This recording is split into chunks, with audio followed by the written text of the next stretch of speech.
Hey guys, how's it going? Celtic Reviews, and today I am reviewing Resident Evil 8 Village and see how it stacks up against the other Resident Evil games. Is it a great game, a fantastic game, or is it a total piece of shit? And I'm going to be doing this on a point system. I'm going to be doing this in 5 categories. Each time it does well in that category, I'll give it a point. If it doesn't, I won't give it a point.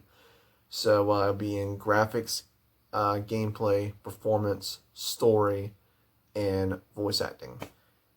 To me, those are very important things for a video game, and let's see how well it does. So, I want to start off with performance because, if you want to get this game on launch day or a little bit afterwards, I want to tell you guys what you can be expecting in terms of like glitches, bugs, crashes, frame rate issues, all that. So, does Resident Evil 8 have any of these? No. This has honestly been a fucking smooth, flawless experience from beginning to end in terms of, performance-wise. I've come across no bugs, no glitches, no frame rate dips, no crashes, no hard crashes, nothing. It has been a flawless experience, and that is hard to get nowadays with video games coming out on launch day. I was kind of nervous getting this game on launch day because I pre-ordered the deluxe edition. I was kind of nervous. I'm like, after what happened with Cyberpunk, I was like, oh god, no, this could be another Cyberpunk issue where you have to wait months in order to even play the game the way it was sort of meant to be played. But no, launch day, it was fantastic. And the fact that I'm playing this on a base Xbox One S, it says a lot. It has barely any, I didn't even come across any issues, at all. So for performance, it gets a point. This a full-on point. It's fucking amazing how well this game runs, especially on launch day. So, what about the story? I want to give you guys kind of a small synopsis of the story and just give you my opinions on what I think of the overall story and how I think you guys will probably enjoy it.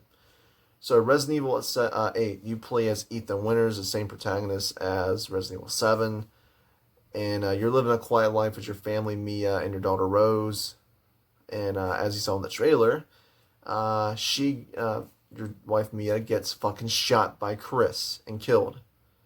And he winds up kidnapping your baby, and now you're on the hunt to find your daughter Rose. That is the simple story I can give you guys without saying much more, because I don't want to give away the plot that much, because I want you guys to experience it. The story's phenomenal. I honestly will put this in my top 3 favorite Resident Evil stories of all time to play through. It was a fun as shit experience. A lot of interesting characters, a lot of interesting moments happening within it.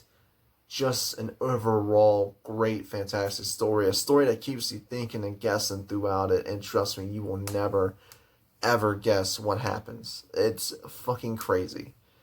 And, man, I honestly love this story more than Resident Evil 7 Biohazard. And, that's saying a lot because I love the story of Biohazard, but this is easily in my top 3 Resident Evil stories of all time. It gets a point. It's a great story. So if you're worried about the story being garbage, don't. The story is phenomenal. Trust me, it's a great story. The story gets a point. What about gameplay? Gameplay is important for a game. It's fun. It's Resident Evil 7. If you liked Resident Evil 7, you're going to like Resident Evil 8 Village. It's basically sort of the same thing with a few new additions. One thing that's new, well, not technically new, is the Merchant. Now, old school Resident Evil fans like myself will remember the Merchant from Resident Evil 4. Hello, stranger. That character. Well, they brought a Merchant-like character back, although it's not the Merchant from Resident Evil 4. We get the Merchant of Duke. And I love his character. I think his character is fucking awesome. But it's a merchant. Basically, you buy stuff from him. You buy gun parts, ammo, crafting blueprints, lot picks, and all that. But what's cool about this merchant is that you can't spam buy things. What I mean by that is that you have a limited number of things to buy in each chapter, which is a cool concept because you don't want to keep going back and forth to the merchant. It keeps things intense. It keeps things on the go. Now, if you're worried about, oh, well, that seems kind of bad, what if I need ammo? There's plenty of ammo in the open world because, the looting's fun in this game, but I'll get to that in a bit. You can buy only a limited amount of ammo and the med juice from Resident Evil 7, which I like that idea. I think it's pretty cool. As I said, I like that idea. Crafting is back. Craft a med kit, craft ammo. Yeah, it's crafting. It's the same as it's always been. It's pretty well done. Exploring the map in this game is fun as hell.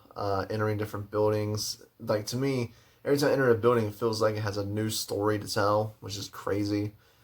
You see, like, blood or, like, dismembered bodies, or the home's wrecked, or the home's not wrecked, and you're just like, man, I wonder what happened here, or why is this place not wrecked when every other place is wrecked? And they always have these little interesting notes you can read, which is pretty cool. So, I actually do like, that. The gunplay. We're shooting guns a lot in this game. It's about the same as Resident Evil 7, even though I do think it's slightly improved in this game. Shotgun to me has way more kick. I'll show you guys a clip I took on Xbox of me shooting some enemies in the head with a shotgun.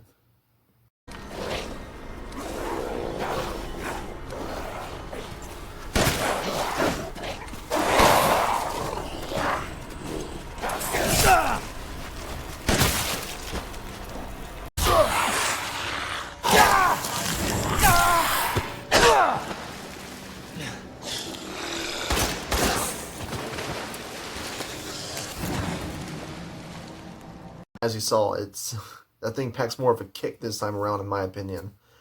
You'll get a plethora of guns, snipers, pistols, all types. You get all types of fucking guns, and the ammo, it feels just enough to keep you on edge, but not too little where you think it's unfair. It's the right amount. It's Resident Evil 7 amount. Like, this game is pretty similar to Resident Evil 7. But with slight alterations. But yeah, it's basically the same experience that you got from Resident Evil 7 is going to be translated over to here with new mechanics. So, yeah. So, gameplay to me is fun. I like the gameplay. I think it's fun. I think it's interesting. I think it's challenging. That's just my opinion. And I'm going to give the gameplay a full point. I think it's great. I think it's awesome. So, yeah, I think it's really well done. So, let's get into the... Sorry, it's late at night. I've been working a lot. Sorry about this, guys. Let's get into voice acting. That's what I was going to say. It's on par with Resident Evil 7. Like, it's on par. If you didn't like the voice acting in Resident Evil 7, you're not going to like the voice acting in Resident Evil 8. To me, I think it's slightly better, but that's to me. It's on par. It's the same experience. I think everyone does a great job. Ethan Winters does the same line delivery as he's always done in Resident Evil 7. He has that same delivery. Although I do think in Village, in the new game, he does have a lot more emotional moments, and the voice actor really gets to shine through. But about 80% of the time, it's the same Ethan from Resident Evil 7 Biohazard. So, I like it. I'm going to give it a point. But if you don't like the voice acting, if you didn't like it in Resident Evil 7, you're not going to like it here. It's just how it is. So, we're 4 for 5. Let's get into the last one. Graphics.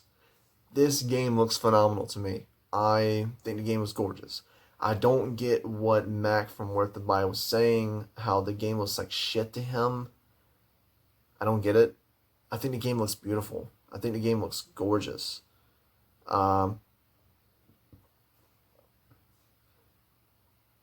It looks slightly, I will say, it looks almost on par with Resident Evil 7 Biohazard, even though I do think it looks slightly better. You're basically getting the same kind of graphical style from Resident Evil 7 Biohazard. And it looks really good. It looks really good. So, if graphics are not a problem, I love the way the game looks. The environments are beautiful. Beautiful. Europe looks great. When you get into the castle, It looks gorgeous from the inside. The game is gorgeous in my opinion. The enemy design, there's not one type of fucking enemy design now. There's like multiple, which is great. If you remember from Resident Evil 7, there was like the molded. That was it. In this game, you have like werewolves, vampires, other types of monsters that I won't spoil, but it's pretty fucking cool. And yeah, I'm gonna give graphics a full point. It's pretty nice looking. So yeah, this game got a 5 out of 5. To me, it's a fantastic game. If you're curious and if you should get it or not, I think you should totally get this game if you're a Resident Evil fan. If you haven't played Resident Evil 7 Biohazard, I would suggest getting the dual bundle they have on consoles and on PC, where you can get the gold edition of Resident Evil 7 and the deluxe edition of Resident Evil 8 for like $90. Trust me, it's worth it. And yeah, I personally enjoyed this game. I'm not upset that I got it. And all we have to do now is wait for the multiplayer aspect Reverse to come out sometime soon because they delayed it. I am the Celtic Reviews. Going to play you a creepy snippet of dialogue from this game. You guys have a good one. I'd make a much better daughter than Rose. Please, won't you stay with me forever? What?